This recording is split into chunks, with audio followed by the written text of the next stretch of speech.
Hello and welcome back to Anthony Bourdain's Kitchen Confidential, Adventures in the Culinary Underbelly. I realize it has been a long time since I posted. I had recorded this, then the file got corrupted, and then a week went by. So I think it's been 2 weeks since I last posted, so I apologize. And there hasn't been too much activity on my channel, so I guess it's sort of been on the back burner, but nevertheless I started this and I need to finish it, and I wanted to make sure I did a good job. I didn't want to just rush through everything. I actually just got done finishing another book. I didn't really want to do an analysis on it because I kind of just wanted to read through it. It's called On Writing Well by William Zissner, I believe. And that's a wonderful book. I believe I mentioned with when I read our first book together, which was One Flew Over the Cuckoo's Nest, that I was looking at like a list of good books for younger men to read, and that On Writing Well happened to be one of them. And while I'm not a writer, I do find myself having to write either analyses on stuff that I've done, or I just wanted to be a better writer in general. And that is a wonderful book for nonfiction writing. I mean, I'm not a journalist, I'm not a sports writer, but maybe I'll dabble in those things, or just everyday life with my speech and writing emails and everything. It was such an entertaining book because a lot of care went into writing it. The author talks about how something seems simple and eloquent and effortless in the written form. That's not how it was written. A lot of work, a lot of rewriting and tweaking and condensing and making sure that the work is perfect went into that writing. And I bring this up because I feel Bourdain has done the same thing. At the end of the day, that On Writing Well book said that you need to just be yourself, be confident in who you are and your writing, and be confident in what you have to say and express yourself and your personality. And I can totally see Bourdain. Well, I mean, I listened to him talk it was the audiobook while I read, and it is exactly Bourdain. I mean, he is the person from his TV show to who I believe he was as a real person to who he is on this page. Everything is totally him, and you know that it's Bourdain and it's authentic, and it's beautiful. Bourdain did everything that book suggests, and that book hates long, pompous words, and Bourdain hates, pompous and prissy people. He wants the chef to not, get a hard on because of their creativity and how they presented such a wonderful dish, and what thought went into it, and all that stuff. He wants somebody to be good at their craft. And actually in that writing book, the same thing the author talks about is that writing is a craft. It's not an art, but it's a craft that you have to work hard at, and you have to spend a lot of time with your work to ensure that the perfect words are in the best line and in unison and cadence and everything. And I thought Bourdain did a wonderful job of doing that. So that's a long tangent to introduce the third course, and I thought it was necessary. So to begin, on page 53 to 54, Bourdain ended up stabbing Louise, who was, kind of grabbing his ass there, and he earned the respect of the other chefs at the Rainbow Room. And I found that it's kind of funny that almost everywhere you go, whenever you're the newbie, you always get picked on. You have to earn the respect of others. That's just kind of how humans work. It's hard to enter that group, but once you do something that earns the respect, then you're part of that group, and then there's somebody else to pick on. And along with that, just the world of a chef is a world of chaos. Some of it's controlled, but a lot of it isn't. As we read through this book, there's a lot of cast of characters that typically are not, your white collar, professional, reliable people.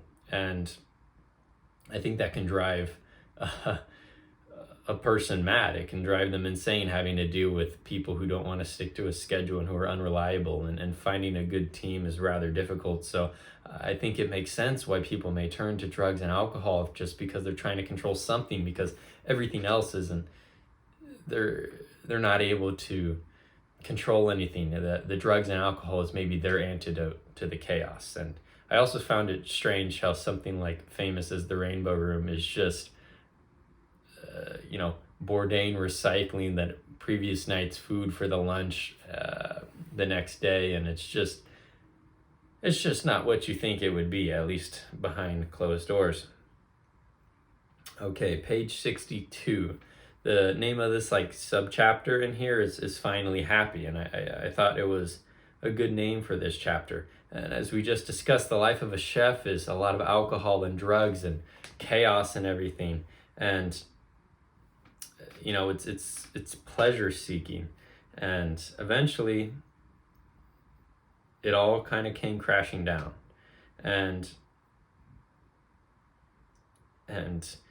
Bourdain, when he and his friends tried to make that restaurant and it failed, and they were unable to recognize that it was their own failure, and they just thought people weren't up to the task. They were just naive and pleasure seeking. But he, not to jump too far ahead of ourselves, but he kind of learns to mature and to finally find out what makes him happy, and actually taking pride in your craft, and not jumping the gun just to make money, but doing everything right, so that way you know that your work is good, you feel good about your work, and you can feel good about yourself. On page 65, Bourdain talks about how he recognizes his failures, and that's part of, I think, finding happiness, is knowing that you failed and that you try to reconcile that, but you try to make it better. And a lot of people don't want to recognize that they fail because it makes them feel bad, and they want to blame someone else. That way they can try to make themselves feel good. But in the end, you're not going to feel good. You'll still know deep down inside that somehow you failed, and you don't try to fix it in the end.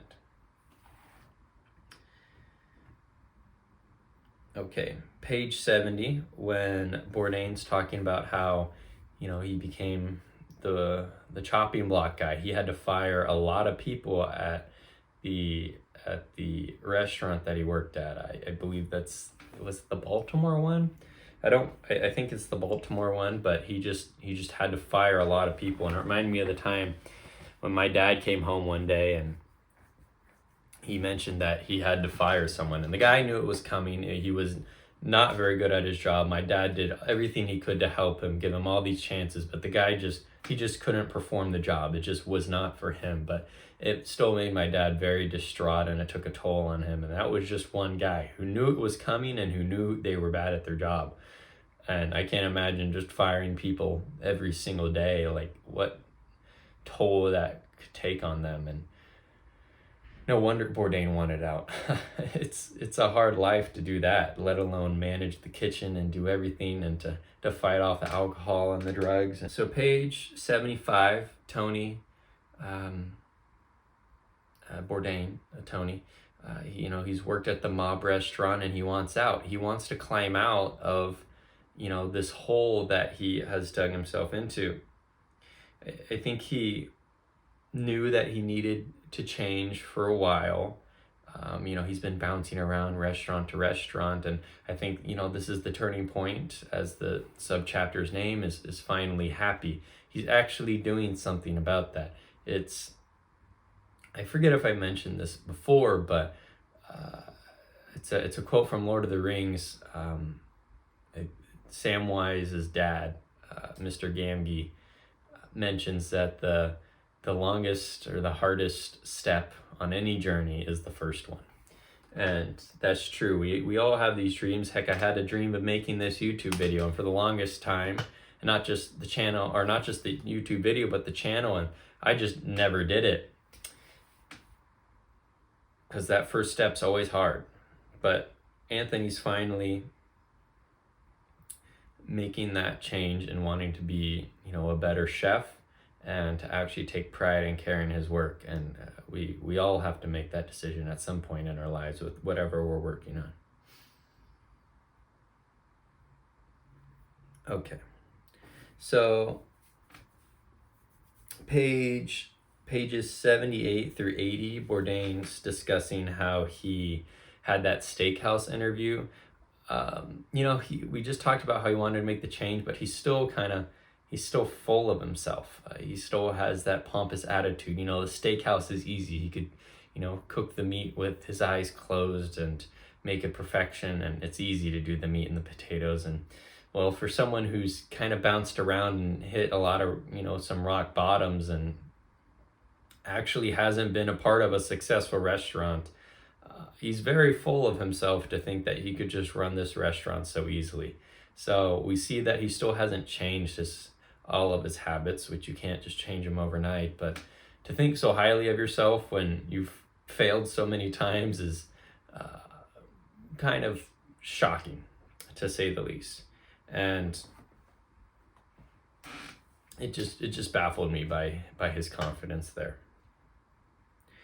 Page 82, Yanni from Pinot's Empire. With just simple ingredients, he showed Bourdain how to make a beautiful recipe and something elegant and wonderful to eat, just through the simple ingredients and care that Yanni takes with each approach.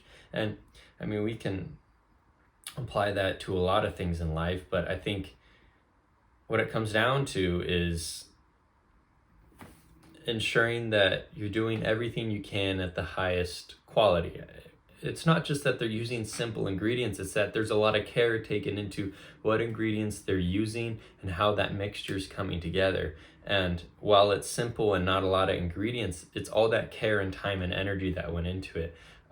With what I mentioned at the beginning about On Writing Well, how something written can seem eloquent, effortless, and simple, but that's because there was 5 to 10 rewritings that went into that, and so much thought and energy, maybe even taking an hour to configure a sentence, just one sentence in this whole book, in order to make it perfect and to flow with the right cadence and the right vocabulary. These recipes work because all of that time and energy has been spent into making the perfect dish. And so we can apply that across all of our lives with whatever work we're doing, whatever hobby I'm doing here. I really hate when I read quotes, I have to go frame by frame to highlight each word. I haven't found a better way of doing it, I'm quite a novice at all this stuff, but it's really annoying because a sentence with like 25 words takes me maybe 20 to 30 minutes to fully edit. And that's a lot of time that I could be spent doing something else, but instead I'm highlighting words frame by frame to be read when I say it and make sure the transitions and everything look okay. And while it annoys me, I know that it increases the quality of my videos, and it's just a simple thing to do, but I guess in my opinion, it does elevate my video. And so we just have to take that time and care into almost everything we do, so that way we can have a pride about ourselves and the work that we've done.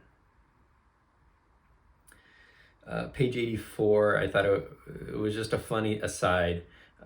He's from northern Italy, and he also says the same thing. You can't trust the Southerners, especially people from Naples or Milan. I would want to think it's in good fun, but he's very serious. I know how he is. So it's funny. Okay. Page 88. It struck me. It struck me with one of the quotes that I took from Peterson, which is it's often broken people trying to hold the world together, and that do hold the world together. And at this point, when Bourdain was stuck working with Pinot's, I mean, he was doing 17 hours a day, 7 days a week. Like, he was truly miserable, but somehow he was keeping it together. I don't know how he could do that. I know I would have been out of there way longer than he did. And so it's just amazing how human beings can persevere even through the hardest and toughest situations when they know that they have to. Okay, so I apologize. It took a long time, but that is the third course. We'll have the other courses coming up soon. Thank you.